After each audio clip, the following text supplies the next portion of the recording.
right now. Okay. So I guess we'll begin and then Begin. we'll have the Yeah. introductory. Sure. Sure. Yes. Thank you Okay. so much. Yes. Yeah. So hello and good evening to everybody present here. I'm Shivani Kunkulenkar, and on behalf of the entire MarkWest and BigWix team, I welcome you all to a fun evening of learning and interacting at the fourth edition of the BigWix Speak Live. While a lot of time has passed since we've been stuck in a virtual world, a lot has been brewing in the marketing world. I sincerely hope everybody is doing great, and to make your day even better, we have a very interesting and fun session lined up for you all. In continuation with the trend of online learning, we are thrilled to present before you the fourth online session of the BigWix Speak Live. The BigWix Speak Live, along with Marcust, KJ Somaya's flagship integrated marketing communication fest, is a host to some of India's most creative minds. The BigWix Speak Live has been a platform that encourages knowledge sharing and learning amongst buddy peers with the help of some of the brightest and the most intelligent minds from the industry.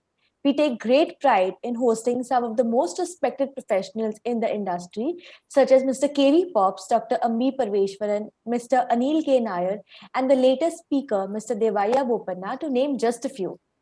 For today, we have been bestowed with the energy of an ingenious strategic planner, the best in the business, Mr. Subramanian Krishnan, or Subbu as he is lovingly called. What can we say about him? He is a disruption wonk, a concoction of everything from math and psychology, cooking and politics, stamps and literature, and everything in between. From his early days as an account planner in Ogilvy to working with McCann Erickson India, he has worked across 15 cities in Asia and traveled to another 35. He is a published author of many articles and reports decoding the cultural fabric of more than 10 different audience segments. Ever wondered how a consumer thinks and why they behave the way they do? Subbu sir decoded the answers to these extremely complex questions and has successfully managed to serve them on a platter to companies like American Express, Apple, Coca-Cola, IKEA, Unilever, to name just a few. He's currently leading the disruptive movement in strategic propositions with his team at TBWA India, and the journey just seems to have begun. Thank you, sir. We are grateful for your presence at the fourth edition of the BigWig Speak Live. It's my pleasure. So, what do we speak about today? When Sebamed said, "Film stars ki nahi, science ki suno," it dropped a bombshell with its bold advertising. The ad was strategically designed to take a dig at soap brands like Dove and Lux and communicated the truth without any silver coating. If the soap wars managed to turn your heads around and the drama piqued your interest even a little bit, our talk for today, Phony, the Soap Wars of 2021, will keep you on the edge as we spiral into a conversation as intriguing as this. Before we dive straight into this captivating session, we have with us our esteemed director, Dr. Monica Khanna, here with us today. She's been a constant support and an integral part of making Marquist and Bigwigs a great success. Ma'am, I request you to please address the audience. I asked Professor Isaac whether I'm supposed to address the audience, and he said no. But I would like to congratulate the full Marquis team and Professor Isaac Kripa and the other faculty and students for keeping this platform alive even during the COVID times. In fact, I think it's becoming even more vibrant, and we are able to reach out to many professionals whom I think otherwise we would not have got an opportunity to listen to them. Right. And the type of insights that we get from these, veterans and the professionals in the world of advertising, it adds a great value to the students and to the faculty also. I welcome Mr. Subramanian Krishnan, Sure. and I'm sure that the next 1 hour is going to be very, very insightful. And I don't want to Thank take you. more time, and welcome on behalf of the KJ Somaya Institute and Marketing Department. Sure. Thank you. Thank you, Dr. So Khanna. welcome, sir. Thank you. Thank you so much, ma'am. Thank you so much. I would now request Professor Isaac Jacob, Area Chairperson for Marketing and International Business, as well as Program Coordinator for PGTM International Business and PGTM Communication, to speak a few words. Hello. Welcome, Subbu. It's great to have you on this particular forum. This forum, as we all know, the MarkWest Forum, is the flagship event for the Integrated Marketing Communication 2-year program at the KG Soma Institute of Management. And the Big Week Speak is it's actually the flagship program of the MarkQuest event itself. For instance, the build up as far as and regularly we have been using this forum to actually showcase the experts from the industry so that they can come and not only address our very passionate students of advertising and communication, but also basically talk to our faculty members, for instance, as such, ready to take forward thoughts, ideas, and current trending topics, as well as controversies that may perhaps be there in this particular business as such. So it is a great learning forum, and we brought some of the best in the game as far as advertising and communication is concerned onto this particular forum. Wow. And this is, of course, a completely student-driven forum. Subbu, to be very frank, it's a completely student-driven program. It is students themselves basically, plan this out, they execute it for their own very benefit, for instance, as such, and also to take the MBA IMC program further as such. So thank you very much for being on this forum, Subbu. And we really look forward to a very, very lively discussion on this very, very trending topic as such. So I won't come in between you and the students as such. So all the best, and we look forward to this talk from you.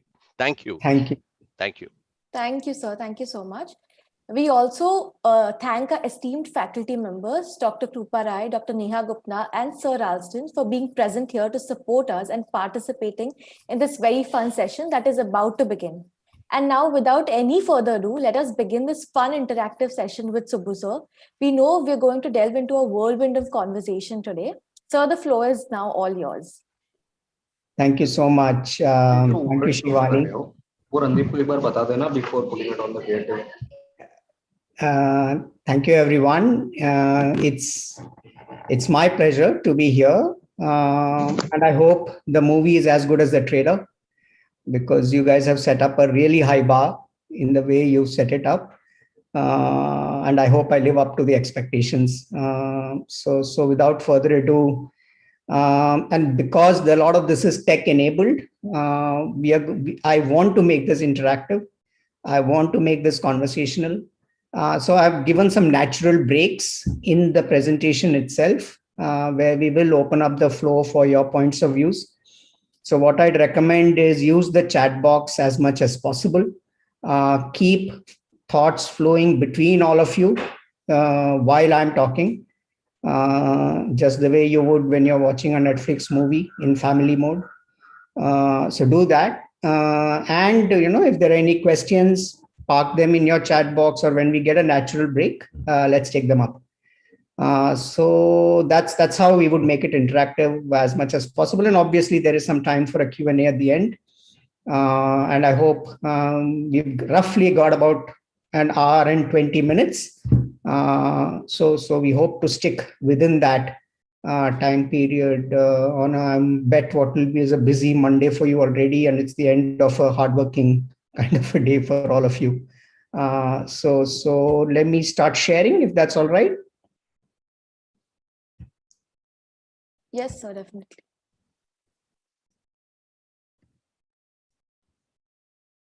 And I hope you guys can see the, I just need to open the chat box for myself. Yeah. I hope you can see the screen now. Yeah. So how does one?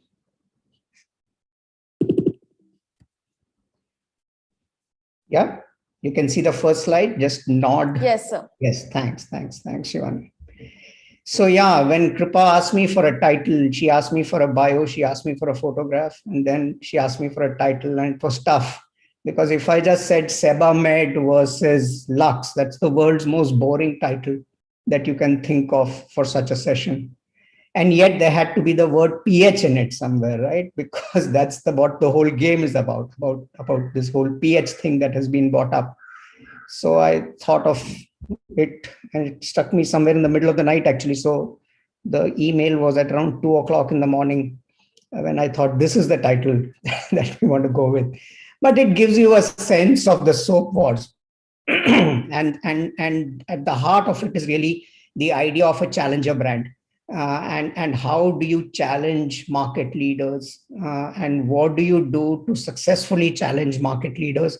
And what can one learn from this kind of a war, if you may, that's happening between Sebamed, which is originally a German brand licensed by USV in India, and the larger Unilever soap portfolio. While we know they've taken on Dove and Lux and Pears and Rin. So what have they done, and what can we learn from it? And what do we think about it? Is it so that really is the broad context for today. And as me and Isaac were kind of talking at the beginning of this session in an offline mode, there are no right or wrongs here. These are points of views. These are perspectives. These are kind of what I could maybe bring to bear is a frame through which you can evaluate this as professional practitioners of marketing. How would you evaluate it? So I could bring to you a frame. There's not going to be very much new news here. I bet all of you have already followed it. Dr. Google is always there, so you can search for most of the stuff that is here already. You can learn. I bet all of you already have a significant point of view on what has been done. So it'll be great to share notes, and that's the intent of this session. So a quick recap, really, for some of us who are, let's say, completely, hidden in a mountain or a rock somewhere. If you haven't seen the campaign yet, then these are some quick slides on what the campaign was all about. One fine morning on the front page of the papers, you saw this idea about, the fact that the pH of your favorite soaps are all in the area of 10, while Sebamed is 5.5, and that's the ideals. And then they did this about, did you know that the pH of Lux is the same as Rin? And these took on very entrenched beliefs, if you may, of consumers. Consumers believed in their hearts that Lux makes them beautiful, or Rin is a detergent for washing clothes. And most of us do not know that they are all, the underlying chemical formula, including Sebamed, is mostly the same, right? It's all soap plus fatty matter in some way. So, but this was new news. This was dramatic news, and this made you sit up and start taking notice of what is this thing that is being told to me. So this was the piece of news, and this is what most of us have seen. This is also that the following two ads are something that most of us would have seen already, but I'm just kind of refreshing our memories here so that you have a bit of a contemporary context for what we are going to be talking about later.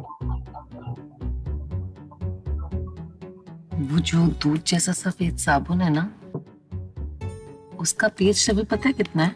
Dove का pH है 7 और सीबामेट का perfect 5.5 for sensitive skin. इसीलिए film stars की नहीं, science की सुनो. सीबामेड.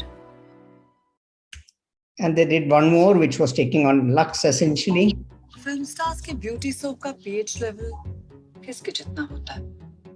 इसके जितना. Confused? आओ डेमो देखिए. सेंसिटिव स्किन के लिए आइडियल पीएच होता है 5.5. और लक्स का देखें. 10. रिन का देखें. Also 10. सीबामेट का? सीबामेट परफेक्ट 5.5 फॉर सेंसिटिव स्किन. इसीलिए फिल्म स्टार्स की नहीं, साइंस की सुनो. सीबामेड. And interestingly, they didn't use Lifebuoy. And maybe some of you should do some research into why they did not do Lifebuoy. I'm not going to give you an answer for that, but you should try and find out for yourselves on why Lifebuoy wasn't used in the same frame. But then outside of that, obviously, then they did a lot of stuff, both online, on digital platforms, etc. There was a whole exercise on what happens when your skin's pH is out of balance, when it's too alkaline or too acidic, what happens to your skin.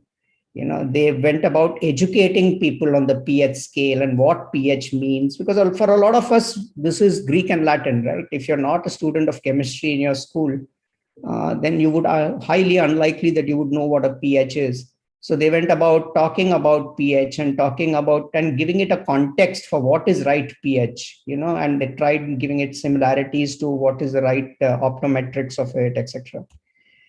And then they did a whole test the soap that you use for yourself. They started giving away kits in terms of, how can you test the pH of your own soap, and the fact that this is at 5.5.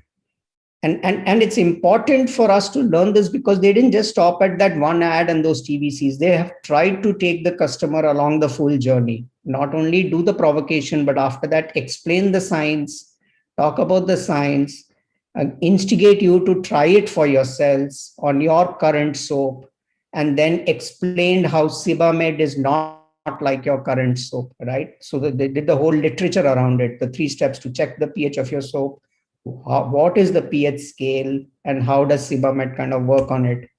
And then obviously this whole idea of science ki suno, stand for science, stand for the truth.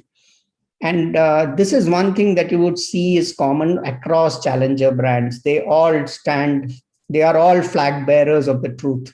Across generations of challenger brands, actually, you see that they all try to talk this language of logic, the language of rational. They do not, and they kind of poke fingers at the emotion that the leader brands normally build. So this is classic challenger brand kind of copybook, if you may, challenger brand as Sebamed has behaved. But there is some important differences too, right? So you see that the Sebamed, in the way the name is, the way the packaging is, the way the soap looks, it's a very pharmaceutical proposition. It's a very a therapeutic proposition, if you may. While most of Hindustan Lever soap products have a very cosmetic, fragrant, experiential kind of emotional kind of a proposition. If you look at the pricing, and I was taken aback when I saw the pricing, because to me, the Sebamed sells at like $80 a bar, and the premium most Dove of Hindustan Lever sells at $40 a bar. So it's double the price that Sebamed is talking about. So why would you challenge Unilever or brands like Lux and Dove when your pricing is so out of the ballpark? Actually, is a question that kind of comes up on their strategy. And the fact that distribution is primarily chemists because of USV, right? USV is their source parent. So where USV goes is where Sebamed would go. And Hindustan Lever is very little at chemists. They're mostly in kirana, grocery, supermarkets, etc. So there is a fundamental marketing difference between the two. Right from the packaging to the pricing to the distribution to the formulation to everything, and yet you chose to challenge the market leaders in the category, and obviously that had some ramifications for it. Right, they got a lot of PR mileage, but that PR mileage was not among soap consumers in that sense. It was among marketeers and advertising folks like us. Who got a lot of things to read about it. Also, the fact that Unilever first went to court, tried to get a stay against them, that did not work, etc., etc. So there was a lot of mileage that Sebamed got because of that. But interestingly, when you look at the facts now, and I tried digging around for some surrogates of how the marketplace would look like for them, right? And when you see their Twitter handle, right? And Twitter is a place for debate, for science, for logic, for, arguments, for context building. And their Twitter handle has like 800 or 600 plus followers. And there's a week ago data. I bet it hasn't dramatically changed in the last 1 week. And when you look at their YouTube, how many people have seen this video on YouTube? Again, I don't know how much of it is paid and how much of it is organic. but the numbers are not that big, right? So the fact, and the most telling of this was when I did a Google Trends kind of an analysis between Sebamed soap and Dove soap, right? And how many people searched for what. There was that one day when there was a definite spike on Jan 12th, 2021, right? But after that, it's been pretty middling and pretty average. So much so that on Feb 26th, it was down to zero. So they did manage to get a spike in the consciousness, a spike in the search results, a spike in a dent in the kind of canvas, if you may.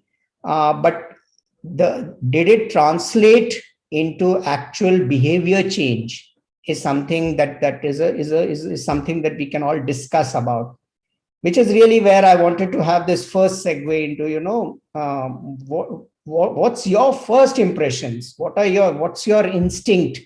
Like, works, no, nya, and the other two are really terminology that I learned from research. BKCS I knew from much earlier, which is, if for people who don't know in this forum, it says don't know, can't say, which is really your way of saying I don't have an opinion.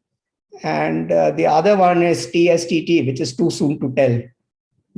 So here are your four options, and what I'd love to do actually is just to get a sense check. We don't, if you have a point of view that you want to talk about now, it will be great. Or if not, then just on the chat box, just put your choice, and let's just get a quick read in terms of how do people kind of again, I have no visibility of the full chat box for some reason. So Danish, you'll have to help me here. Because it looks like I can only talk to you on this one right now. So it'll be a good way to kind of get a sense of the group in terms of, where, give me a second. I just need to kind of get rid of this chat.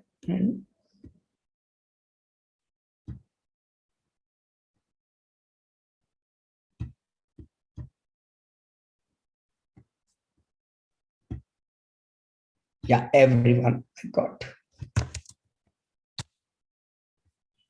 Is anyone typing in anything yet? Or am I not able to see it?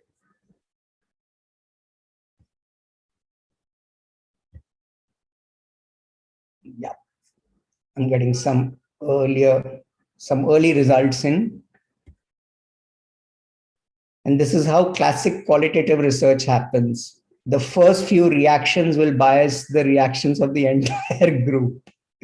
But too soon to tell is what most people are saying, or it doesn't work is what most people are saying.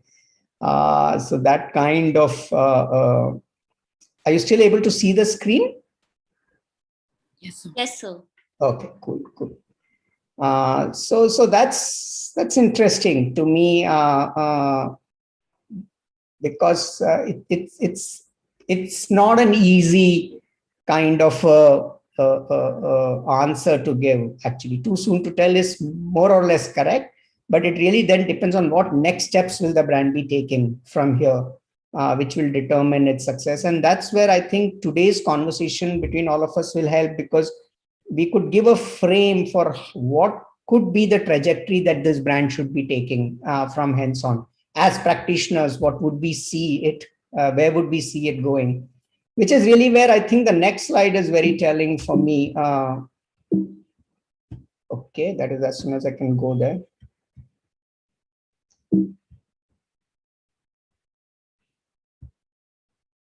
Nope. I'm sorry for being a technological ignoramus. No, it doesn't work if the chat is open for me, at least it looks like.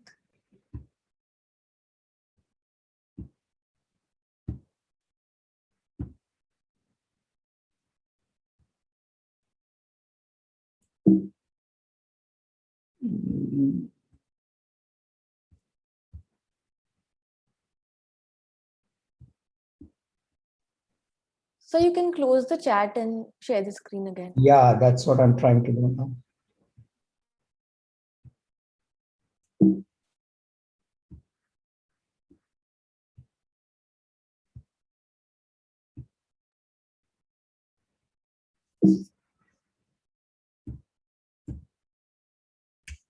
Can you see the screen now? Yes, sir. Yes. Yeah, good.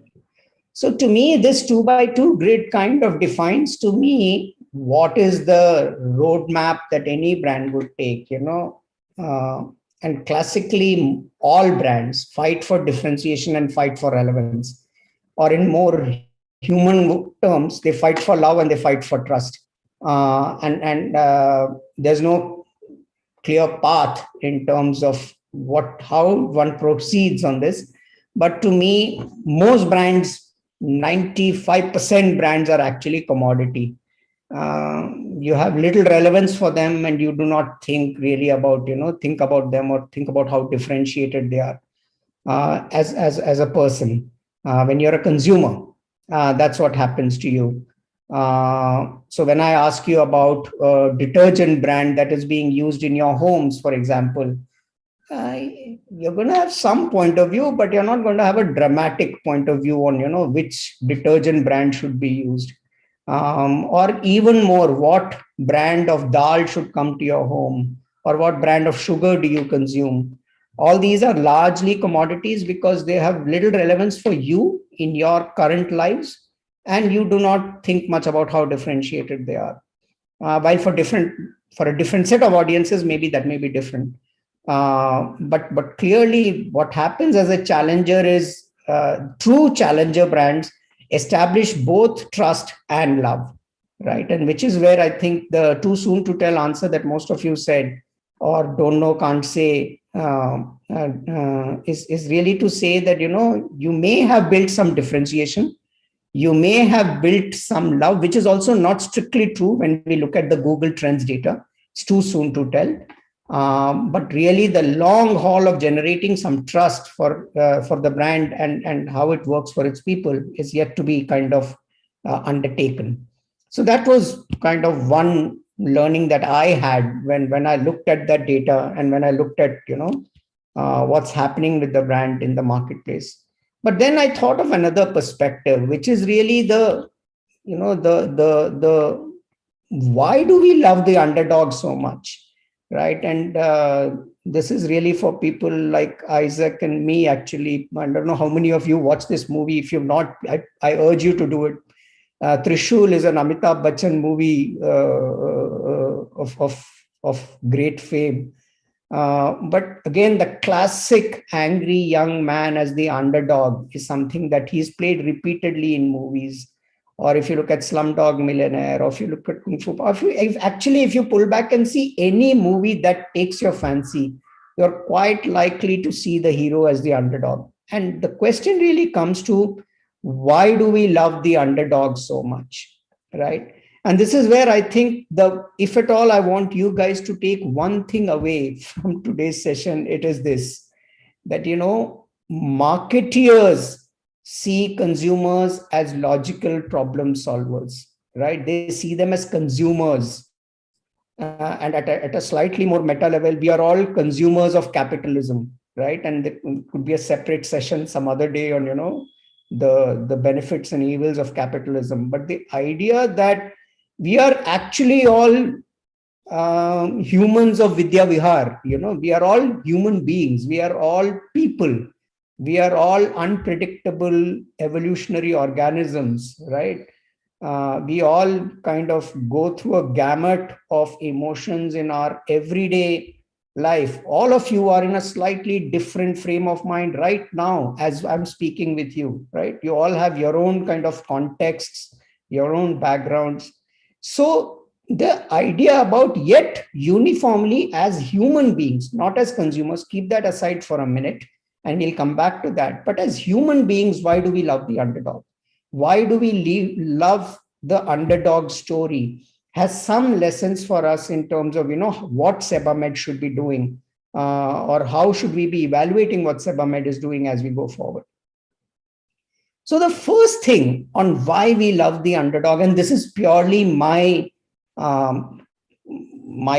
kind of hypothesis, my collective experience, or a sum total of all my readings, if you may, right? But to me, there is an evolutionary logic in this. Whoever amongst us has watched Animal Planet, for example, knows in A Pride of Lions, the young lion will always challenge the patriarch of the family, right? And why go as far as Animal Planets? We just have to see joint families within ourselves. There will always be a generational shift. There will always be the evolutionary logic of the next generation wanting to take over and being that much more ambitious and aggressive. That's really the argument of the fittest, right? And that's why we as human beings love a contest, right? That's why we love sport. That's why we love all movies that has to do something or the other of sport, where, you know, you pick up a fight. You look at Dangal, you look at Lagan, you look at, you know, Chak De India, you look at any sport movie in India or globally, the story is always about someone challenging someone else, right? And there is a certain evolutionary logic to that, which is really what I'm trying to say is we all love a contest, right? And that's really what works as one of the things on why we love an underdog. The second thing we love is really about what I'm calling as crazy, right? The underdog wins despite all odds, right? He's actually foolish. He's foolhardy. You know, he's full of constraints. It's impossible for him or her to win, right? And in any good story, you will see कि जब मतलब वो hero का बाप हमेशा hero को बोलता है तू पागल हो गया क्या, you know. So that moment happens when you see that, you know, it's an impossible to win kind of a contest that this hero of ours is entering into. And that's why we love the underdog, because he's coming from behind, right? Because he has constraints. He is being handicapped and held back by a number of various factors. And that is really where, you know, the third thing. So there is a certain craziness in the whole thing. So there is a contest, right? There is a certain craziness, or there is a certain impossibility in the whole thing, which is why we love the underdog. And the third thing is the way the underdog plays the game is clever, right? It's unexpected. It is, you know, it is at the edge. It is not playing by the rules of the game, right? So वो कुछ अलग ही कुछ सोचता है. He tries something completely different, unexpected, and he comes up and he wins from the back, right? And I use he here on International Women's Day and as a kind of a universal he.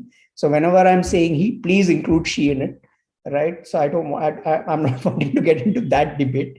But to me, the idea that, you know, the hero or the heroine's journey is always one of contest. You pick up a fight, right? You do not pay heed to your constraints. You do not kind of acknowledge there's a certain inherent craziness in the size of the challenge that you've taken up. And ultimately, you solve it in a clever way. You solve it in an unexpected way. And that really is what classically every underdog story is, right? And that's why we as human beings love the underdog. And to me, that is something that challenger brands can learn from, which is really where, to me, you know, to me, this whole, and I've tried to make it alliterative to make a model out of it, because we remember alliterative things more than non-alliterative things. But to me, pick up a contest, be crazy about the size of your ambition, and turn it around in a clever way. And that's what you would see across these stories, across anecdotes, across all underdog narratives. You'd see this commonality. And if we see this, then really the question is, how should brands read into this? What should brands read into this? How can brands look at this? And what is the kind of contest that a brand should provide? So Sebamed took on the challenges, right? Sebamed took on all the soap brands from Unilever. Why did they do that? Because they saw a status quo, right? And here is a picture of a supermarket, right? You go to any Indian supermarket today, it pretty much looks like that. Well, this is one from Hong Kong, but pretty much all supermarkets look like this now. You have a plethora of brands, all of them pretty much similar to each other, not any dramatic differences, right? And when you look at the advertising, then again, you see this ideal family. They're always, you are a father, mother, and a kid, or the joint family, if you may, with the parents. Or there is a certain idealized sameness to all the families. And when you even look at beauty brands, right down to the hair shots, we were doing this for a shampoo brand that we were doing. The fact that everybody's hair also looks the same by now in advertising. So what I am calling as the sea of sameness, right? And that's what is an opportunity for you to pick a battle, right? What is the sameness in the category that you can challenge, right? So to the sameness that the Sebamed challenge, and there's a question for all of you actually, what is the sameness that Sebamed is challenging? Is that clear? Is something that I would urge this group to think about. Because the thinking really is behind that. Why does the sea of sameness happen in marketing or in life in general? Is there was a discourse actually a couple of decades ago, I don't know whether it's still true, but सब बाप अपने बेटे को engineer या doctor बनाना चाहते हैं, right? So there was that whole logic of you have to do engineering or you have to do medicine. Why? Because the implicit assumption is that things will be the way they always have been, right? You should continue doing whatever has always been done. That's the implicit assumption behind the leader's narrative, right? So the reason why there is a sea of sameness across discourses, across advertising, across products is the idea of incrementalism, is the idea that you have to continue optimizing things, right? Which is where I think I have a big bugbear with the way technology kind of puts us into a box, is because all technology is actually about efficiency, right? It's about incrementally keeping on improving whatever we've been doing till now, right? And that will result in cloning. That will result in all of us becoming more of what everybody else already is. And that is something that a challenger comes and contests, right? And picks up a fight about. And a challenger comes and questions everything. Why should things be the way they are? Right? Why should I do the way things have always been done? Right? And when you question it, you stop doing what has stopped working, which has stopped producing results, which are things which are done purely because that's the default way of doing things. That's the way it always has been done. So I will continue doing more of that. Right? And that's how challenger brands and underdog narratives and great human underdog stories, they always have a clear enemy, right? And here, the question to this group actually is, who is Sebamed's enemy? Are they clear about that? Is a question that I would like to leave behind with you for an answer later on. And here are examples of how various brands have done it. Now, here are two brands. The one question I have for all of you actually is, who's the challenger? Right, in these two? Is Surf a challenger brand or is Tide a challenger brand? Because both of them have taken on a different kind of an enemy, right? The Tide took on this idea of grayness, that even whites have become gray, right? And Tide provides a kind of a superlative white, is beyond all the whiteness that every other detergent brand promises. Is Tide's whiteness, is really what Tide promises. Right. And is that a game of incrementalism or is that a game of a dramatic shift, is a question I have for you. But when you look at Surf, things are much more clearer, right? This whole idea of dirt is bad, germs are bad, playing is bad, going out is bad because outside is harmful, is really the meta narrative behind all of this. And then Surf comes and says that dirt is good. Right? And the fact that playing in the mud is good for you, right? And going outside and interacting with the germs is good for you. because Surf Excel is obviously there to take care of the problems that come out of it, is the narrative there. But the idea of taking on dirt as not as the enemy, but dirt as your friend is really the kind of challenge that Surf Excel took on. Again, you look at leaders versus challengers. Leaders will always try to be inclusive, right? So which is where Red Label talks about togetherness. If you look at all the work that they are doing today, it's always about bringing people together. It is about left meeting right, Hindu meeting Muslim, right? Their narratives are always about getting people together. And that's what leaders do. They try to give you this soft, tinted, kind of a view of the world where everybody is happy and everybody is together and everybody is loving their lives, obviously with the brand in the center of it. While Tata Tea as a challenger brand comes and talks about awakening you, right? And they used politics and they used the young youth movement, etc., with this whole idea of Jagore and this whole idea of you need to awaken yourselves. So the enemy that they picked on versus Brooke Bond, again, is a thought I'd like to leave you behind with.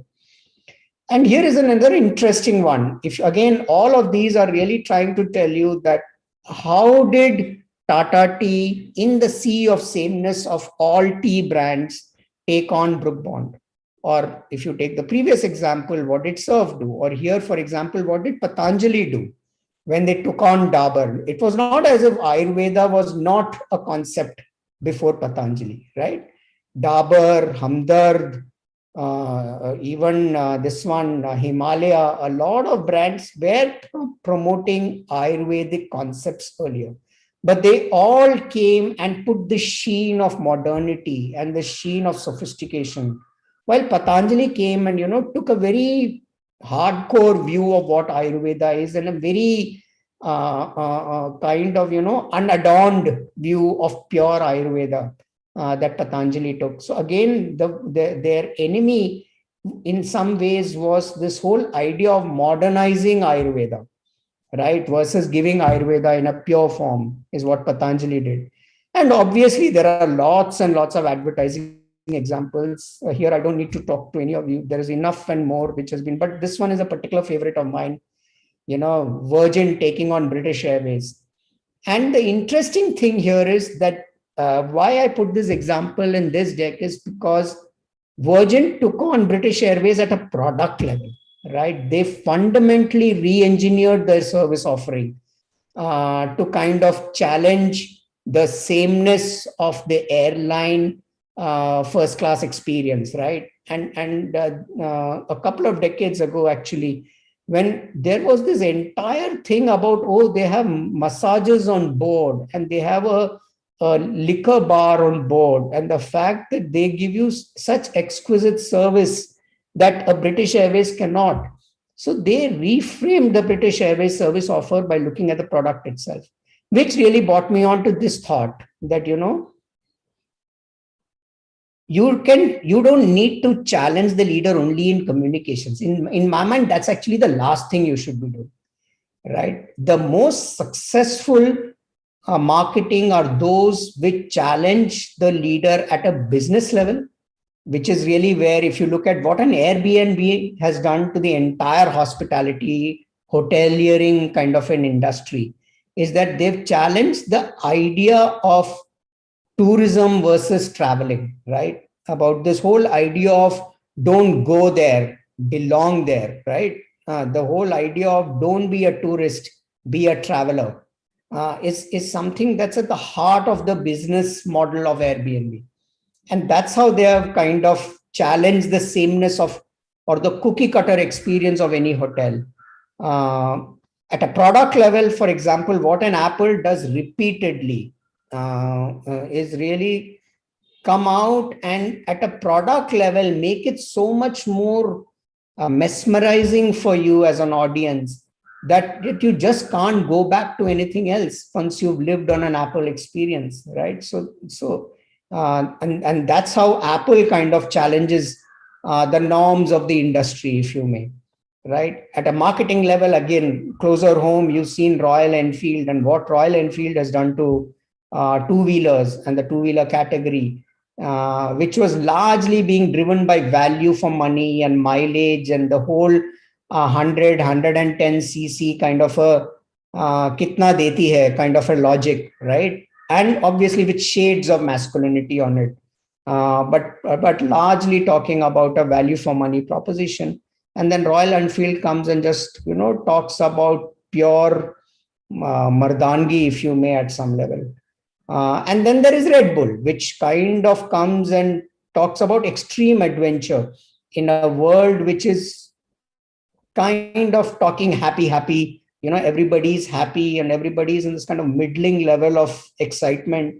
They come and talk about pure thrill, pure adventure, extreme sport, right? And hence reframed the conversation.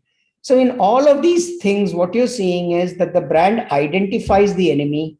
The enemy is not necessarily in another brand, but is something that is happening in the category, is something that's happening in culture, is something that, and they pick up a fight where they can reframe the entire category into in one corner and put themselves in the other, right? In that sense, the question really for us is really, how does Sebamed contest the status quo? This is where, like, again, this is one of the 5 breaks that I promised you. So I'm going to exit screen sharing now and kind of look for some comments, some points of views, whatever you may wish to input on this conversation till now, in terms of who do you think Sebamed is identifying as its enemy?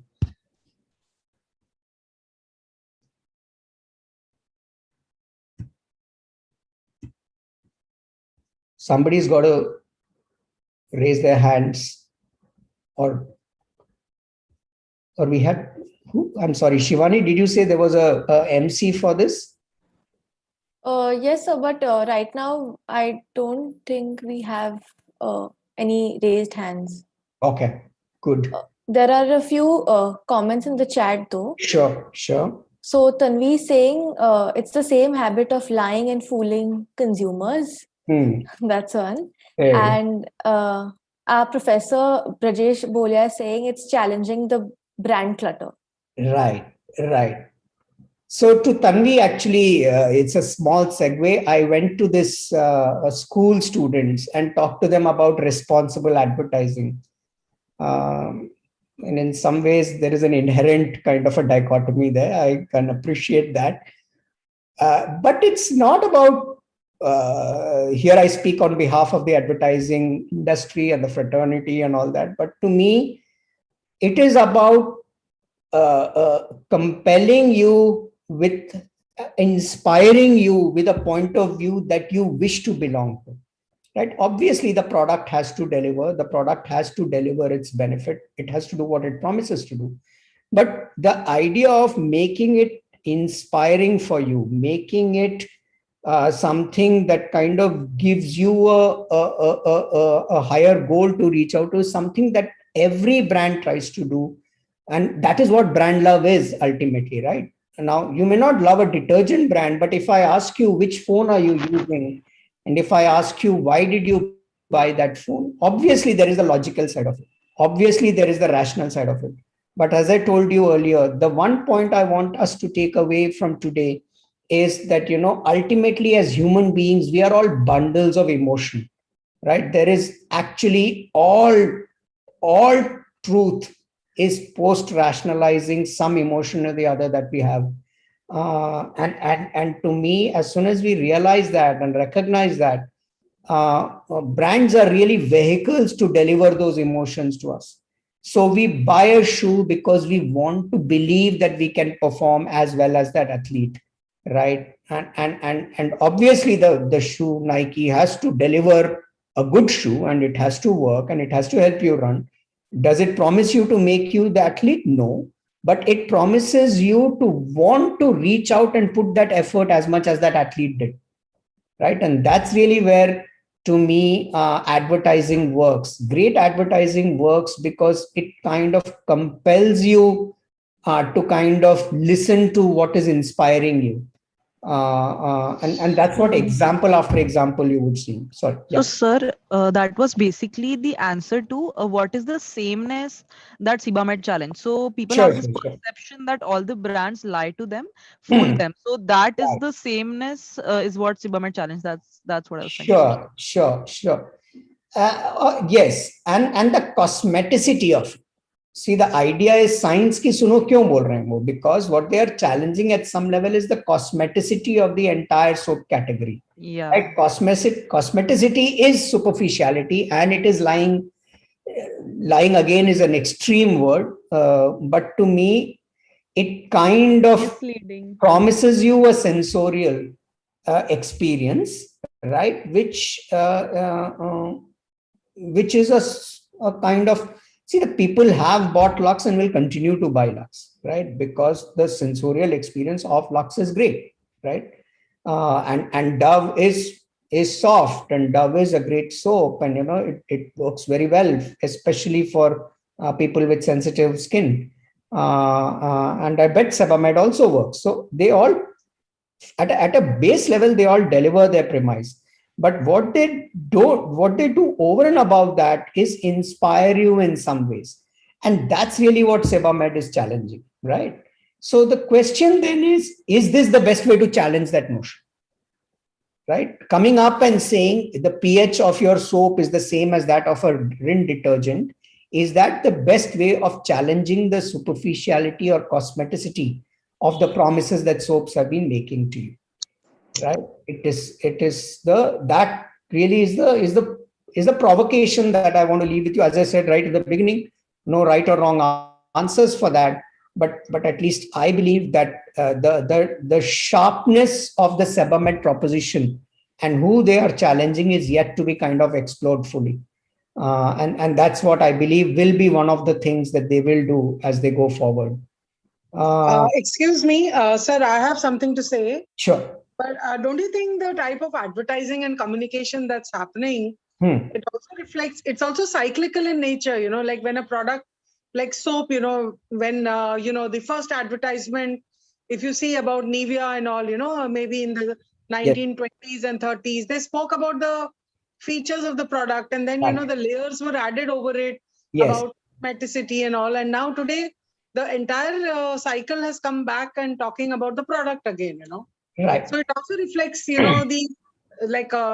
way the communication is being consumed by the people, Yes. So it starts off with the product and it goes on to the brand and emotions. And again, it's come back to the product and its actual features inside. See, my sense is that you should never let go of your foundations, right? Which is why a Volkswagen will talk to you about safety forever, right? Or a Mini will always talk to you about fun. Obviously, they keep adding layers of meaning, but you never let go of your fundamental foundational principles. And in some senses, what Dove is trying to do today is that it's going back to what are its basic principles. Are they doing that well is a question.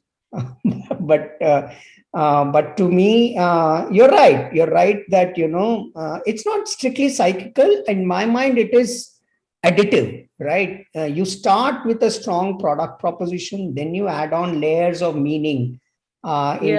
And what we are living, because we are living in this kind of a low attention, everything compressed kind of a world, and you have digital now, which gives you the opportunity to do all these things in parallel. You don't need to actually make it additive and wait for 5 years of the product proposition and then come out with a larger meaning and then come out with a purpose, etc.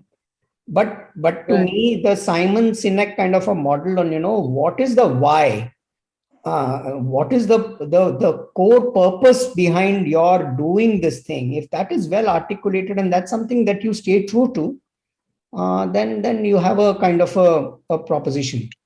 And for example, let's say in the banking industry, like earlier, once upon a time when there was no technology in the banks, very little technology, they were all talking about the products and the features. Then they started speaking about technology. Right. And now again, technology is no longer a differentiator. Right. So again, now they're going back to the the basic product. And of course, they talk about safety, security and all. Sure. In fact, I was one day thinking that the entire credit card industry is getting challenged by all your Google Pay and everybody, Yes. Tomorrow I Yes. don't need a card. Yes. I don't Yes. need a credit card if I have the GPay and Right. Paytm and all. Yeah. Right. So you should see that we deal with Standard Chartered Bank, and they're doing this experiment in Hong Kong where they've come up with their own virtual cards. Right. So as a leader brand, one of the actions you take is to keep protecting your flanks. Correct. But that kind of takes me away from today's topic. But to me, again, finance is a completely different ballgame because propositions are that much more tougher to come by in the legal framework that you have. Differentiation in product is that much more difficult to do in finance, purely because of regulatory frameworks. So let me come back to this. This is phenomenal. I love the conversation that's happening. Let me come back to this because I'm only halfway there till now. And we are, okay, as soon as you open the chat, something goes haywire on this. How do I? So you'll have to close the chat. I close the chat, but it's still not. Can you press and play and see? Press play.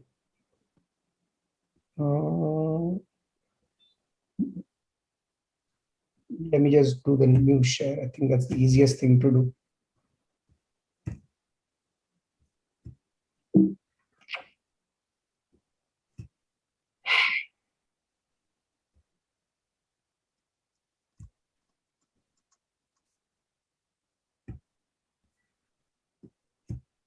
Yeah.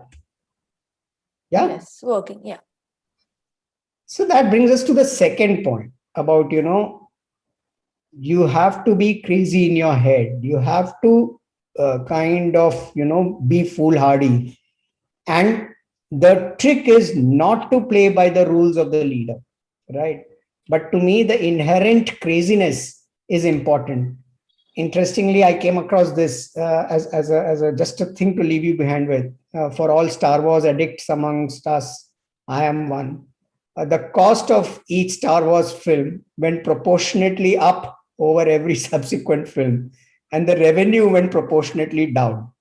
Right. So the idea that when you have less money, when you have less resources, when you have less things, then you are actually fighting the constraints and you are kind of trying to figure a way to how to do it in a different way. And that inherent craziness is what defines a challenger brand. And I love this one. This is a classic challenger philosophy. While the sumo wrestler is looking for a fight, the young kid is only wanting a race, right? So you redefine the rules of the game and you redefine the rules of the sport. So again, we love this as human beings. Why do we love this? Is purely because the constraints, the odds, the impossibility of it is really what kind of affects us in the first frame when the sumo wrestler is asking for a fight, right? And which is where really, to me, the original David versus Goliath story was that, Goliath was this big, huge guy with a gigantic spear, and David was this kid. So while Goliath had to reach David took a slingshot to kind of get, to fell Goliath. So with that original story, the question for us is really then what's your slingshot? What is it that you are going to use to contest the leader? And as we said, it could be in the product, it could be in the pricing, it could be in any of the 4 Ps, or it could be in any of the new 4 Ps that we are talking about now, especially as we are going into technology brands and platform brands, etc. The idea that, I offer everything to everybody. So how is an Amazon going to be different from a Walmart, is going to be different from a JioMart, let's say tomorrow, lies essentially in what kind of personality do they craft for themselves, or what kind of partnerships do they strike, etc. So to me, the second thing that Sebamed needs to be thinking about is really trying to see is good skin, 5.5. What is the essential slingshot that they have to take on this category of soaps? And that's what I think all of you would have seen all this a million times, but I continue to love this campaign even after some, whatever, 70, 80 years that it has been there. You know, the way Avis has defined its slingshot, the fact that, you know, you try harder in every little thing, right? And I love some of these headlines. Avis can't afford not to be nice. Avis can't afford smudged mirrors. Avis can't afford unwashed cars. So the idea that you are unable to, you will do your best in every little thing purely because you're number two, and that's really your experience slingshot that you have against the market leader. And this is again a brilliant one. I don't know how many of you have seen it, but I love this entire campaign. I just pulled one out of it for you today, for you to take a look. Hello, I'm a Mac. And I'm a PC. And I feel inadequate. Okay. PCs get viruses. We can't do as much out of the box. I don't know why you're so hard on yourself. I don't get it. Mac, why don't you say something positive about PC? Okay, easy. PC, you are a wizard with numbers and you dress like a gentleman. PC? Well, Mac, I guess you are a little better at creative stuff. Well, thank you. That's even though nice. it's completely juvenile and a waste of time. Maybe you should come in twice a week. So the idea that, you know, viruses are really Apple slingshot, that, you know, a PC has to have viruses. And there's an entire campaign on the whole thing on Mac versus PC. And if some of you have not seen it, I suggest you please go and take a look at the entire case study and all the films. They've done some 80 plus films have been done on a Mac versus PC series. There are channels, there are influencers kind of dedicated to only doing Mac versus PC. So there's a whole lot of literature around that, which you can explore. But again, to me, this whole idea about ideal for healthy skin and science ki suno and 5.5 and what's your crazy slingshot? Is 5.5 your crazy slingshot? Because that at some level is easily replicable. Right. And that's one of the things I'm going to be talking at the end of this session. But to me, what is your crazy slingshot is something that I would kind of leave for all of you to think about a bit more. And the third, and we'll take a break for comments after this section. But to me, this whole idea about, you know, so we said that you pick up a fight. Okay, you do not play by the rules, and then you have to live life on the edge, right? You have to infect culture with clever thinking, right? The classic unexpected twist in the tail that is against indifference, and that's with self-belief. And this whole, the emotional connect, that why does your brand, your challenger brand become lovable is because you did things in a way, or you told me something that the leader brand has never told me so far, right? And which is where I think the cultural context is super important, right? Which is where, to me, all leader brands follow mainstream popular culture, right? They all do what is expected to be done. What is the right thing to do is what the leader brands will always do, right? They will do it with a slightly different spit and polish all the time. But challenger brands come out and talk at the edge of culture. They talk about what is boring, right? And this is a poster I have up on my office walls whenever I go back to office next. But to me, this whole idea about kill boring, because that is boring. A regular kind of a romance story is boring. Nobody wants to kind of see the yet another Romeo and Juliet happening, right? So everybody tries to see what is it that you can do cleverly with it, right? The second thing is really this: look at what's changing in culture. The popular kind of analogy that I give to people is go where the ball is headed, not where the ball is, right? And most marketeers and most advertising people like us play where the ball is today, which is really where the entire infrastructure of the industry, whether it be qualitative research, whether it be analytics, whether it be proposition making, whether it be marketing, whether it be advertising, all of it actually plays in the center of the plate. It plays in the safe space, right? But actual progress, disruption happens when you play at the edges of culture. And that's where clever comes from. When I say clever, do the unexpected, get people to love you because you do the unexpected thing, is really what where edges of culture come into play, which is really where I said not residual culture, which is yesterday's culture, which is too traditional, which is too conservative, which is too old fashioned, which is too boring, nor is it the dominant, the mainstream, what is already believed by all people today. If you come and repeat to me what I already know, I'll hear you once, I'll hear you twice, but the third time I'm going to say to you, tell you, I already know this. I don't want to know this anymore, right? What is it that's new that you're telling me? Which is really where tracking emerging culture, tracking what is changing at the edges of our culture is so important, which is where a lot of industry people publish a whole lot of stuff. Group M publishes, PBWA publishes, right? This whole idea of what are the new edges across markets. There are a whole lot of stuff that's happening on all the agencies, Instagram handles and websites, and so much content is being published on what is changing in culture. And the point is brands need to write that and push that agenda, because that's how they become lovable. That's how you see how you're doing the fight in an unexpected way. So I'm going to give you two examples. Both of them are doing it, but I'm going to ask you as a group, which one of these two do you like and why, right? So the first one. How was doing मेरा बोल तो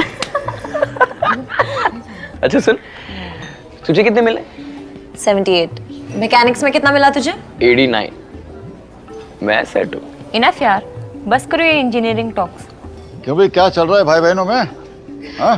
बस usual फूफा जी आप बताइए कैसे हैं आप सब बढ़िया बेटे बढ़िया क्यों श्याम बाबू पढ़ाई कैसी चल रही तुम्हारी बस बढ़िया फूफा जी पिछले सेमेस्टर्स तो काफी अच्छे रहे अब फाइनल्स के रिजल्ट का इंतजार हो रहा है अब मार्क्स अच्छे तो फिर कुछ टॉप यूनिवर्सिटीज में मास्टर्स के लिए अप्लाई कर दूंगा फिलहाल तो यही प्लान अच्छा प्लान है लेकिन बेटा इतना पढ़ लिख कर करोगे क्या आगे चलकर सेटल होकर घर ही तो संभालना है तुमने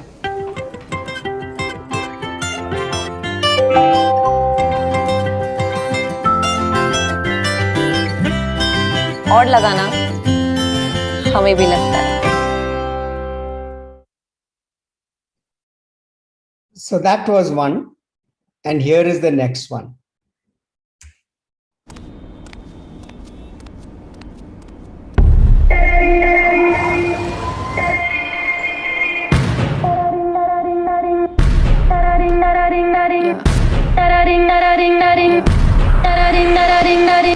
Wake up in the morning, all systems on go. Cause I got goals and I won't take no for an answer. Got the grace of a dancer, the heart of a panther. I don't understand you.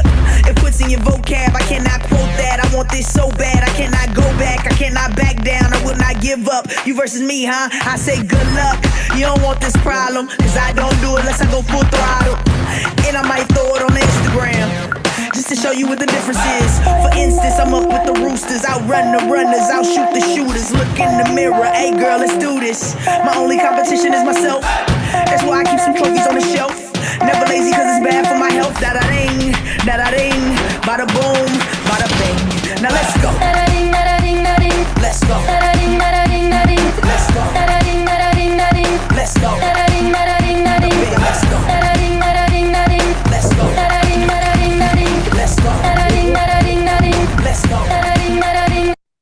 So you can see the full one at your own kind of leisure.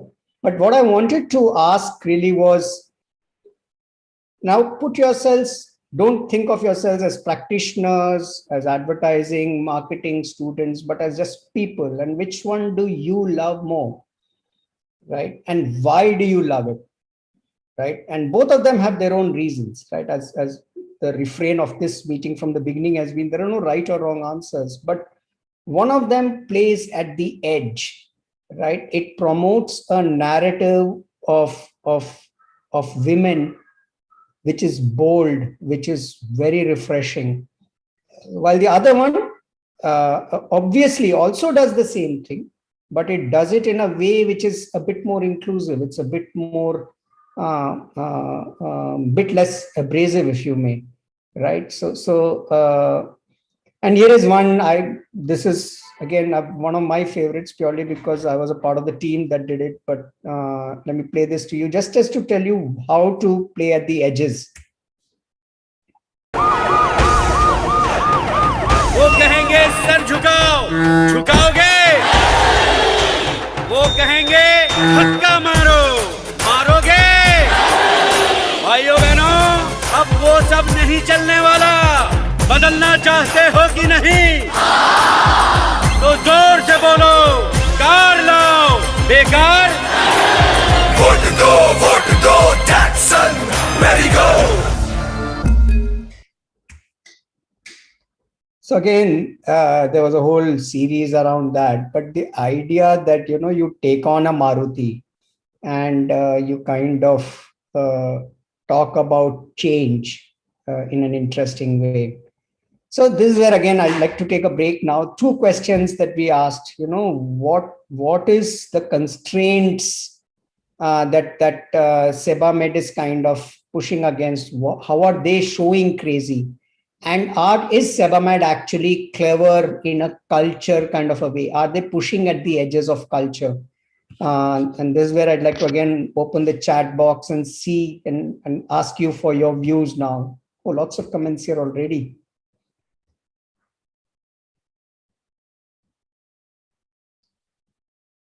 Great, I love some of the comments here.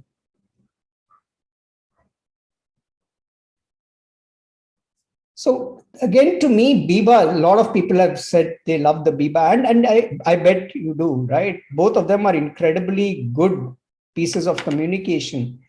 My only reason for putting them here is to make a narrow point. The narrow point I wish to make is that, you know, the more you're able to play at the edge of culture, at the edge of what is already changing among the audiences that you're talking to, the more you will be able to be a successful challenger brand. And obviously, then it has to work well with your product. It has to work well with all the other pieces of your marketing, etc., etc. But to me, the magic really happens when the third C, the cleverness of the challenger brand, in kind of putting out a proposition which is so unexpected, which is so fresh, which is so unusual, that it makes me sit up and take notice and makes me love the brand for that, right? That's really what I'm trying to kind of convey to you. And the question then for this group is really, you know, has Sebamed been clever in cultural terms? They had this big opportunity to come up and take on the leaders. They came out with a 5.5 proposition, but did they do it in a way in which it makes you love the brand? Right. So that's really the question that I'd like to kind of leave behind with all of you. And which really then makes me go to the, I hope it works now. It wouldn't. So I'll have to stop sharing and start it again. 1 second.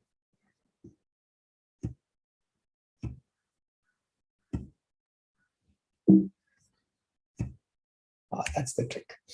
So really, to me, to the group here, what I'm trying to say is, as Sebamed versus Unilever, to me, it's the way to evaluate it is really on these 3 axes, and it's really, you know, as I said, hack it one time. The question to all of you actually is, you know, which of these 3 would you give Sebamed a tick mark on? Is really what I would like to kind of ask the team.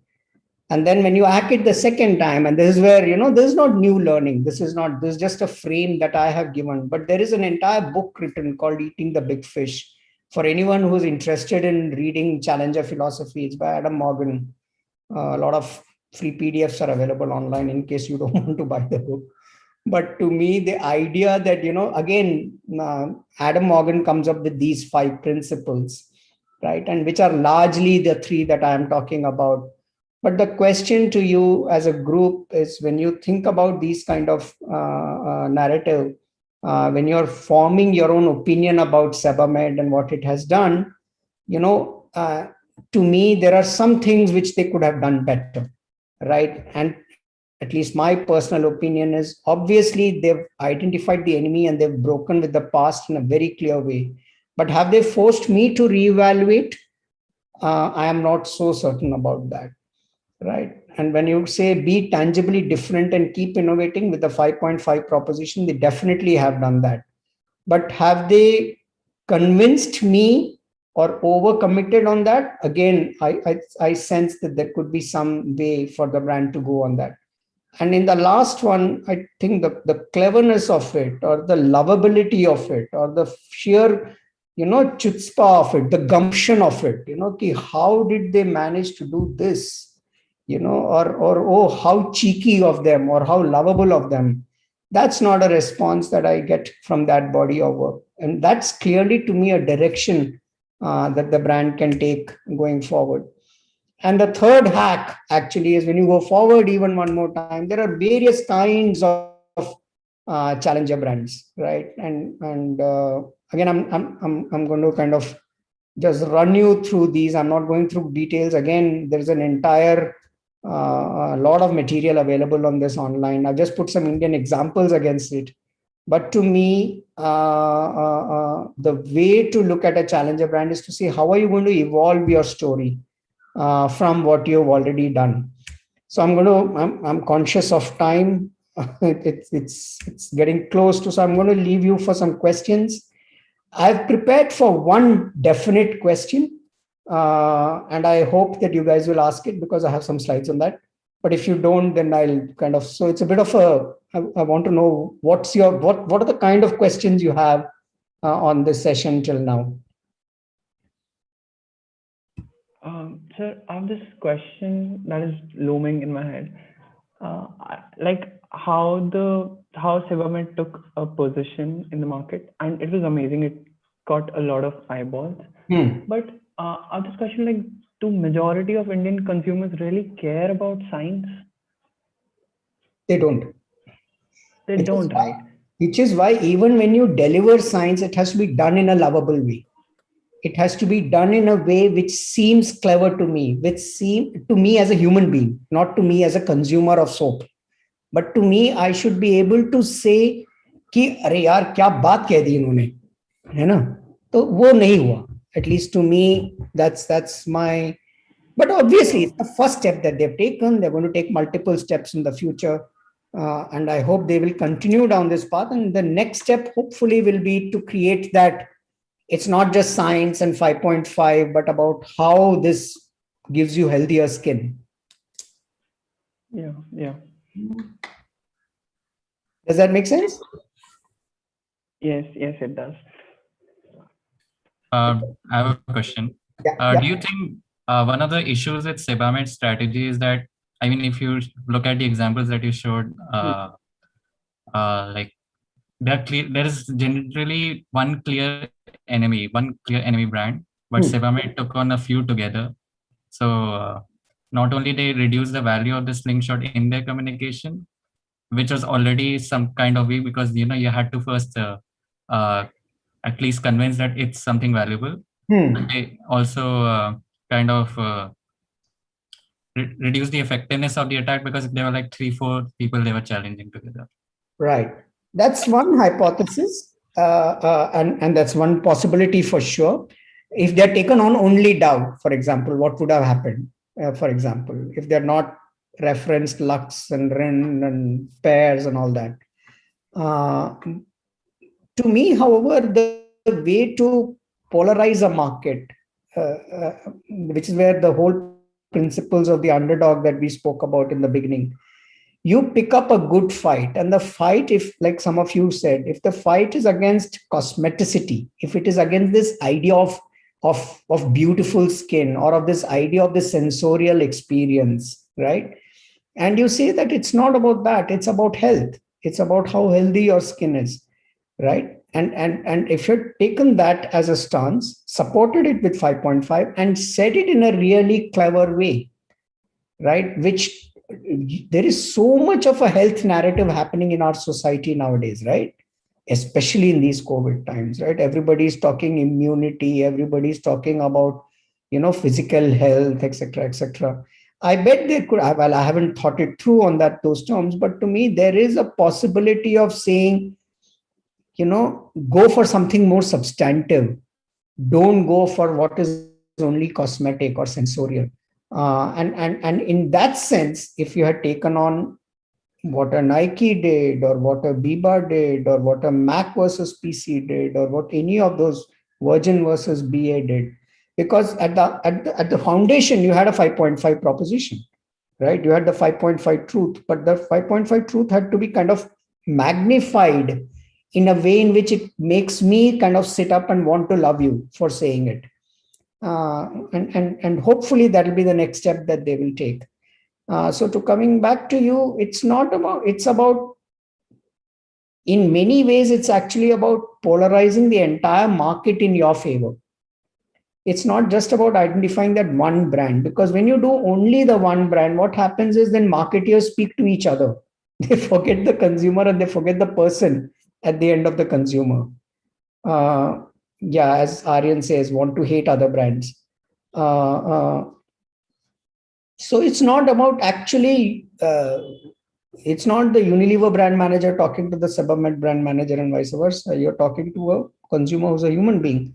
And hence to remember that, and hence to frame the fight, frame the contest in a way in which you polarize the market on your behalf, which is really where I think the convention, according to me, is the whole superficiality of it. You're just going for the experience of it, not bothered about what it's going to do to your skin, right? So you're giving in to the indulgence or the sensorial or the superficiality or the cosmeticity of it.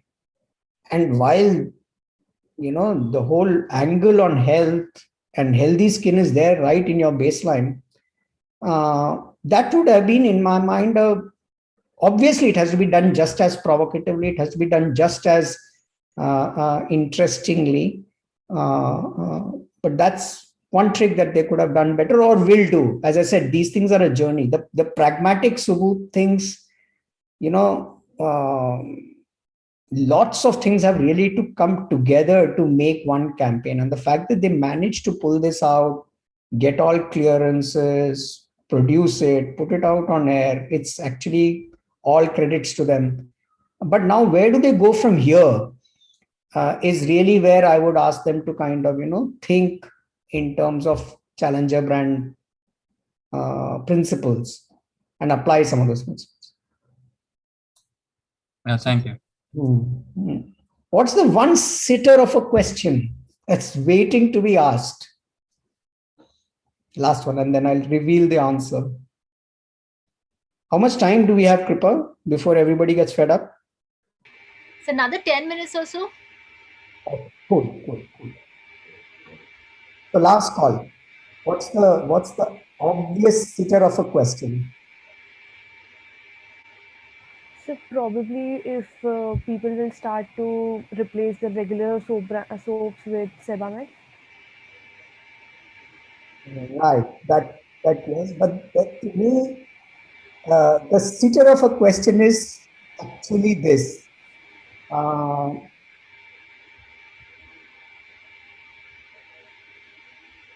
What should Unilever do? Which is where now what I have done, interestingly, in this one is I've just reframed this presentation. Okay, I've applied all the principles that I've talked to you about till now and said, okay, now how do I turn it on its head? Okay, if what Isaac and Kripa and team had asked me to do is talk about the Sebamed strategy, what I want you to think about is what should be the Unilever strategy in this instance now. Right? They've gone to court, they've lost the court battle, etc. Right? And they're not going to be changing the formulation of their soaps. So what should they be doing, considering that Sebamed is doing whatever it is doing? right? So that's where I have a couple of slides, and then we'll kind of have a little bit more conversation on that. Obviously, the first thing, I think the really intelligent thing that they've done is they've taken over the marketplace. So when you go to Big Basket, or you go to, like when I went to Amazon and I searched for Sebamed soap for adults, I got Dove beauty cream bar in the search results, right? And that's the kind of stuff that digital allows you to do today, right? It's really guerrilla at some level. You see the Dove ad, you see the Dove ratings, you see the Dove sponsored post, you see everything about Dove when I've searched for Sebamed, right? So that's one thing that they've done. Obviously, when I search for Sebamed on places like Big Basket, I get the baby products. I don't even get the adult products. So obviously, USV has some distance to travel on getting its online shopping experience right. And then obviously, some of you have seen this Dove ad. So let me just play it. Again, I'm not going to go through the whole of it. It's a pretty long commercial. You can see it online if you're not already. ये सिर्फ हमारी नहीं, देश की करोड़ों लड़कियों की कहानी है। मैं है किस रेडी? चलो भी चलो, जल्दी करो। ऐ की दीदी, साड़ी पहनाने की बात हुई थी ना, फिर वजन दिखाई दे रहा है। अब इसमें भी दिखाई दे रहा है। हुन तुसी जल्दी करो, लड़के वाले आ गए ने। इससे ठक लो बेटा, जल्दी आ जा।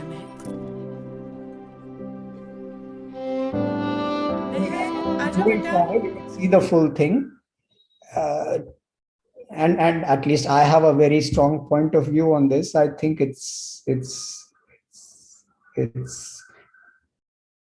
no, I know it kind of doesn't take a progressive view, is my feeling. Obviously, there have been a lot of people who've said against it too, as in it is right for the brand, etc. So again, it's the jury is out on this one. So they've done a whole lot of stuff around that.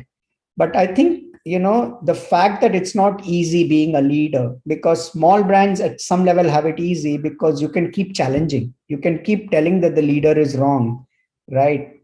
And the fact is, for the leader, every little share gain is that much more tougher to come by, right? And hence, to me, what do you do?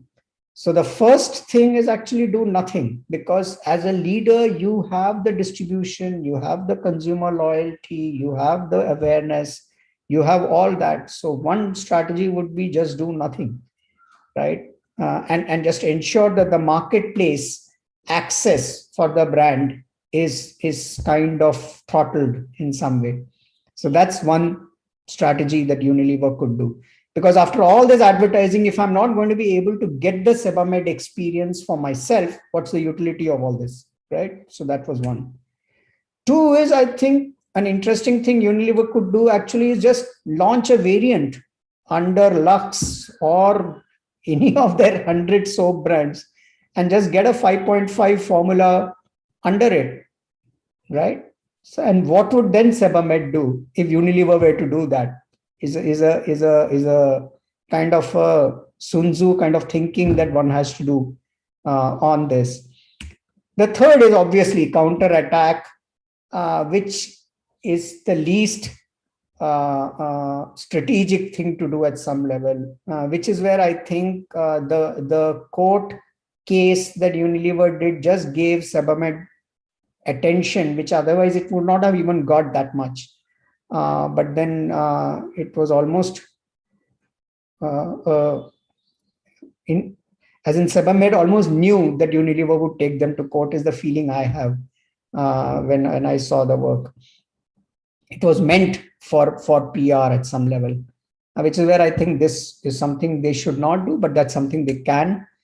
But there is also the law of increasing returns for the biggest guy. What happens is, because it's accumulative, because there's word of mouth, because there's channel inertia, because there's so many, there's an entire delivery chain, and all of it is kind of working in Unilever's favor today.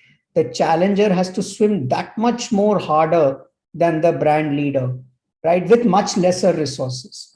So the idea is just the narrative is not going to help you. Even after all that, your delivery mechanism, your store or your store presence, your pricing policy, your packaging, all of that has to work in your favor for you to ensure that you're able to make a dent, right? So the idea is we get carried away by the advertising of it, which is important because that's the front end of it. That's where the rubber hits the road in terms of consumer preference and consumer awareness. But beyond that, there is a whole slog that is needed for the challenger brand. And hence, to me, what works in Unilever's favor is really this, that, which is really where, when you look at their quarterly sale conference that the CFO of Unilever did, he said that he doesn't anticipate Sebamed making any difference to Unilever P&L statements. Right. So that's really where, when I put on a Unilever hat, that's really where I'm kind of thinking right now. So that's really where I want to kind of leave it for any last questions, any comments, any provocations, any criticisms. I would love criticisms, actually. That's just the way I'm built. And what did you think about it? Sir, I would like to say that the consumer would get carried away by the pH only if the Dove had made some harm to the skin, Right. If it was working fine, then why there was no reason for me to be a doubting Thomas or something like that and go to the other brand, Right. I mean, if it's been working well, and so, I mean, you're coming up with something now. I don't believe it really, Jen. It's okay. I mean, even if it is pH, but it's okay because the soap seems to be working for me. So there's no real reason to shift immediately. It's not a life and death situation that I would immediately shift from Dove to Sebamed. Which is really where the existing equity of the brand for Dove comes of use to it. Yeah. But obviously, future equity they would want to protect. As a brand manager, I would want to protect future equity. That's one. And the other is really when you said, there is inertia, right? A lot of these things happen on autopilot. If you ask my wife, for example, she's not worried about, which soap brand is coming in the market, etc. She will just continue. So how do you pierce the inertia? You need even more of a sharp proposition, which is really where I think, again, the formula of, what I said, contest and cleverness and crazy, right? Cleverness in terms of affecting my culture as a person is something that is really important for you to be able to make me sit up and take notice of you. And then hopefully a percentage of the people who've been affected will try the brand. Most direct marketing practitioners will tell you there's a 10% thumb rule, right? Like if 100 people watch you, 10 people will try you, 1 person will become loyal to you, right? And you hope that the one grows over time. But you're right. I think, also another thing is that if Sebamed is available only through the chemist, now that means I should be going to the chemist quite often, and I'm not going. I'm not unwell to go to the chemist. I don't want to go to the chemist. Sure. Why are you making me to go to the chemist? Right. That's a distribution thing also that they have to fix. Yeah. I mean, I'm not unwell that I should be going to a chemist store. Yes, agree. Well, I have a thought on this. Yes, Isaac. See, the category of soaps is a habit purchasing category. Yes. Breaking them out of their habit is a very difficult thing. Right. I've handled soap, that's why I know. Right. If you don't have a significant dissonance in your existing used brand, correct, yeah, likely to move is very less. Right. Number one. Number two, the segments are very highly fragmented. If you were to look at, the cosmetic segment will always remain the bigger one. Right. The do-good segment, which is in which your brands like Dove and all fall, is a small but very highly loyal segment. Because if you track the market share Yes. of, if you track the market share across time, for instance, for Dove, the shifts and changes are insignificant if you were to look at, because there is a particular customer in a particular household, in an average household, she is insisting on the brand. Yes. She's insisting on the brand. Yes. To move that customer is very difficult, unless there is a significant dissonance in the brand that I'm using, for instance. Right. If you also see, another thing, even in the cosmetics category, because of the inertia which is created because of the habitual buying behavior, it has taken Wipro's, this Santur. Santur almost 40 years to move ahead of Lux. You get the point? And that also because, see, Lux is different. There is no differentiator. It is only a significant motivator they have got. If you see, yes, film soap for the film star is what they talk about as far as Lux is concerned. You get the point? That proposition is flimsy pop. It's not a differentiator. It only says I'm better. You get the point? Now that is where I think the shake came through, and shake was a shove when it happened, but it took a long time. If you see the whole proposition of your Santur has been, my skin tone and this thing is as good as my daughter. So I don't know what is the difference between or the people do not know who's the mother and who's the daughter. You see, it's a conundrum syndrome. It is that Maybelline. Is she wearing Maybelline or is she beautiful? That's the conundrum that was So in these kind of situations, what happens is the brand that has got significant level of inertia built in through habitual buying behavior, very difficult to launch in the short term. You get the point? And people also what I think is that for a popular soap is not really looking for a do-good soap like Sebamed. And again, it is fragmented to the extent because of the concentration of the distribution only through, your medical shops. You get the point? Yeah. Also, I think is that when I think of a soap, I don't think of a medical shop. If I think of a headache, I think of a medical shop. But if I think of soap, I don't think of a, medical shop. It's like buying a toothpaste. If Vico Vajradanti would be available only through the chemist. I think it's something like, you're telling me, I need a medicine for my tooth for dental care. I think that concept of distribution itself, you're putting it only through this and you're saying this is something medicinal. The rest are all cosmetic. Yeah, that's fine. But I'm looking for cosmetics. Come on. And my grandmother was happy with it. That point is made, Monica. I agree on that. I think Isaac's making a slightly different point. He's trying to make a point about saying in a fragmented market and a highly inert market, to be able to make a dent, you need to have a propositional shift, right? Which is what, even that took Santur 40 years to kind of happen, right? For them to actually get market share, be a market share leader in that sense. Because in some ways, Santur played on a societal tension. Rather than an aspirational point. There was a point in time when everybody wanted to look like Madhuri Dixit or everybody wanted to look like whatever, but the cultural shift that has happened in society is that women now just want to look young, right? And that's really what now there will be another cultural shift, right? Because culture is constantly evolving and changing. So Sebamed actually has an opportunity, right? One of the things I think is a strong thing in their favor is their 80 rupees, right? They are targeting a very small niche of the market who's willing to pay like 80 bucks a soap, means you're using 2 soaps a month, means you're paying like a price of you're looking at a Starbucks consumer, essentially. Yeah. Right. Now, to those people who are eating quinoa for breakfast, who are eating steel mill cut oats for whatever lunch, right? There is a significant audience, not large.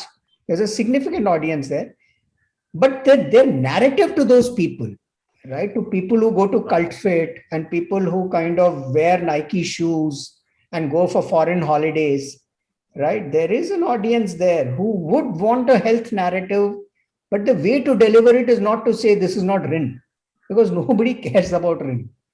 Rin was out of context, to be very frank. No, but I think it was just a provocation. No, it is only It is only to give you a frame of reference of the pH levels. Yes. You get the point. What you use for your garments is basically being used on your skin, for instance. That is the context they wanted to build up as such. Yeah.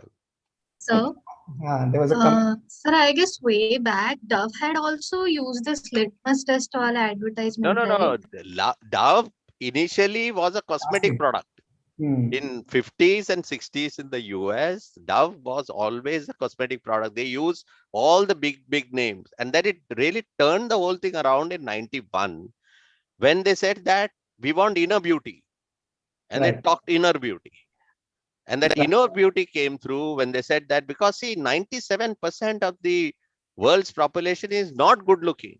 And here what you're trying to say is that you're selling soap to people who are already beautiful by beautiful people. So they said that the bigger thing, the blue ocean, is in the people who are not basically looking for beauty or building beauty, can't do it. So here you have, which is good skin. Skin can be built up. Hair can be built up. And that's the proposition for Dove. And I think that cut ice, in fact, it went into almost, today it's $1 trillion brand, for instance, on a global basis, from whatever they were. But I worked at Ogilvy on Dove, and it's such a difficult. Ogilvy's idea, this entire thing about repositioning Dove as a inner beauty soap rather than outer beauty soap is an Ogilvy idea as such. Real beauty that everyone is. Yeah, the real beauty. But the idea, and why I was bringing this up, was really when you work in Asian markets, right? This idea of everyone is beautiful just doesn't cut ice. Yeah. Right? You want to be better than the others. So I've worked in markets. That thing is always there. It's always there. My skin is better than your skin. Fairness is such a big segment in these parts of the world, right? It's not a Caucasian American proposition, fairness, or the stereotype of beauty is what they may or may not want. But in these parts, real beauty is such a struggle. Except for that niche audience, which is evolved, which is kind of sophisticated, which is high-minded, high-thinking, and obviously Dove is expensive, and Dove has a nice sensorial and all that. So to me, coming back to the thing about Dove also did the litmus test when it started, because it was 1/4 moisturizing cream and all that. It has gone down that path, and like the point which was made initially about, they could have stayed true to those foundations and kept bringing those foundations back. Just saying, they lost that property. That's right. And the point that Karan is making, they can come back and say they are 1/4 moisturizing cream, right? And negate pH as an idea at all. That's another thing that Unilever could do with Dove. On all the other soaps, there's no product proposition in the others. Yeah. As I was saying. They may even have pH of 15 for all they care for, as long as the customer buys it and uses it. So it's got to have some cleaning property, and it's got to have some sensorial property. That's really what a soap. The whole idea is that if the pH goes higher, it only means that your cleaning is better. You're cleaning one layer of your skin out, for instance, every time you have a bath. But yes, I agree. And why it doesn't work for Lifebuoy, the thing I love, is because Lifebuoy's carbolic formula is different. It's carbolic acid. So that's why the pH argument doesn't work on Lifebuoy. So there's no pH left after you have a bath in a carbolic Lifebuoy soap. Let me assure you, one layer of the skin is removed out, because that's what is required for a harsh, climatic condition. Yes. More important factor. Na? Yes. Somebody was speaking and it went on.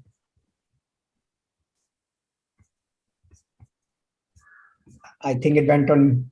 You muted yourself. I think there are some net issues from her end. Okay, cool. So any other questions, guys? Any other comments? I'd love some brickbats. Any way to improve this is something I would love to hear. In fact, one of my early bosses, Sridhar, used to say, after every meeting, actually, he used to say, what are the 3 things you've learned? Right. And I would struggle with even one because I was a rookie at that time. And, Sridhar. So ideas are us. Right. So that's taught me that I need to keep improving. I need to keep learning. So I would urge you guys to please, if you don't want to speak, please chat, please type, please let me know how this thing can be bettered. What of this did not work for you? It's all good learning. I just had like a thought. I mean, the whole pH idea is so rational and logical. It just makes sense to sell it in a chemist because that is a place where you make rational decisions. Right. No, they're internally consistent, Shozab. I don't think their pricing, their distribution, etc. It's just that their story, even their pH and 5.5, I have no argument against. But does it create any kind of emotional resonance for you to want to try it? I may have a dissonance with my current choice, a little, not much, because I've used Dove forever and I've been okay with it, or I've used Lux forever and I've been okay with it. So even that dissonance, it may not sustain me for a period of time. But to me, the resonance that I want with a new story, a resonance that you see with the Nike ad that I showed you, or the resonance that we wish to create at TBW with the Datsun ad that we wanted to create.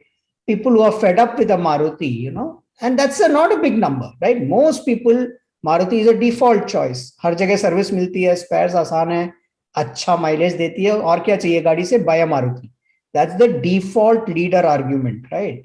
So as Datsun, as a challenger, what can it say, right? That it's offering you a superior product, it's offering you a superior experience, but it can't just say that I am a superior product. It has to say it in a way in which it creates some love amongst the people who are looking for an un-Maruti product, which is really where the Datsun party and vote for change and, this whole idea about car lo, bekar nahi.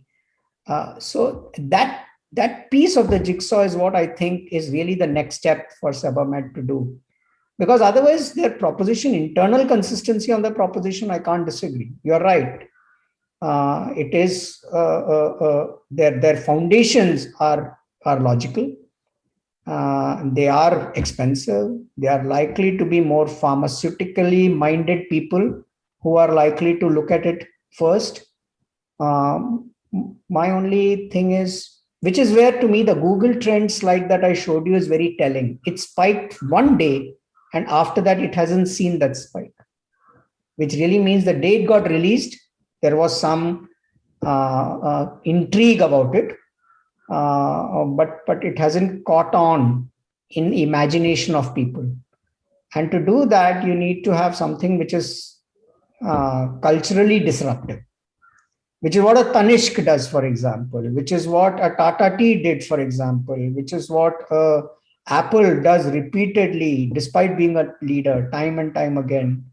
So those are some of the brands which have challenger in their DNA.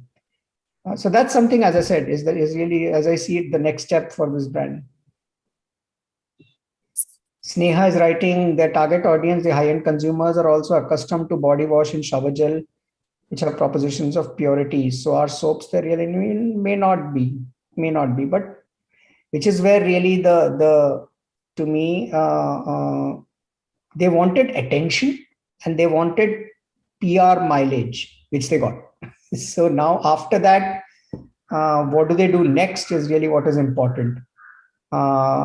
Because I can tell you, to these high-end target audiences, when you go to one of these Nobel chemists or something in Mumbai, you have Johnson's 5.5, by the way, which is a Johnson & Johnson 5.5 product, which is equally good and which is also has the same proposition of 5.5. And there are many other brands which have 5.5 proposition in the market. It is just that how do you get disproportionate attention to yourselves, and you got that attention for a day.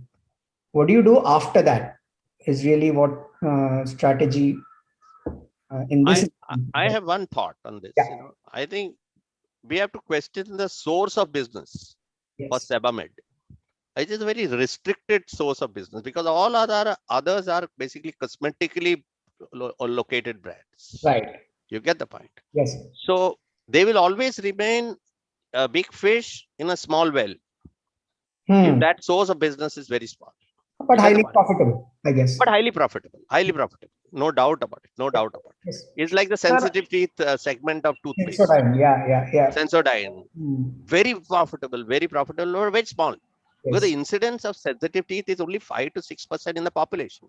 Right. Very small, very small. So it depends on what is the source of business. And that from a marketing perspective, if you've not calibrated your source of business, what you're doing is basically in order to ensure that you become a big fish in a very small pond that you're fighting in. You get the point. So that is what I thought was the basic thing, but it makes sense because you are getting a frame of reference with the most popular brands in that particular category. So I said, looking at soap. So it's not just going to be a medicinal soap, but it's also cosmetic-y, but good for the skin kind of a thing. Right. But you're very right. There is no right brain spiking in this thing itself. It is completely editorial based. Right. You get the point. Very left brain kind of logic, this, that, and all. But consumers just don't buy just on logic. Right. Get the point. Just about not on logic. I agree. Also, consumers who are not, if they're gonna switch from Dove, they would rather this segment of consumers would rather go to a dermatologist and get a soap prescribed if they really care about the logic and what it does to the skin. If they're changing from Dove, they are more likely to, like, even after seeing this ad, they're more likely to not even believe them and now only believe the dermatologist. Yeah, that's a possibility too. Yes. Yeah, but then you're not going against Dove. Actually, you're speaking very individually to a situation that your skin finds yourself. You get the point. Right. And then there was this Australian guy who did not use any soap for 16 years. Yeah. And he ultimately landed up with better skin than before, apparently. So there are all kinds in this world. Subbu, there are all kinds in this world. The more weird guys than advertising fellows. No, great guys, great. Thank you so much. Kripa is getting a little nervous. No, not at all, sir. I was just enjoying the conversation. In fact, I had my reservation on the case. If you go back to the history of Sebamed and what company, the parent company, etc., I personally feel, I don't know, maybe sounding a little radically different, they're playing very much in their comfort zone. If you go back, they're a pharma company. They have their core competency is into those areas. Therefore, the chemist and then the pH value. It was 1967. That's what the founder spoke. So the second phase is something that is really going to be challenging. So that was my take. Correct. It's a pressure to go OTC. If I'm a pharma company, then I have to go OTC. So how do I go OTC? Correct. And that's likely their internal kind of challenges that they would have faced. But again, I think for their sheer audacity, I think you have to give them lots of marks for that.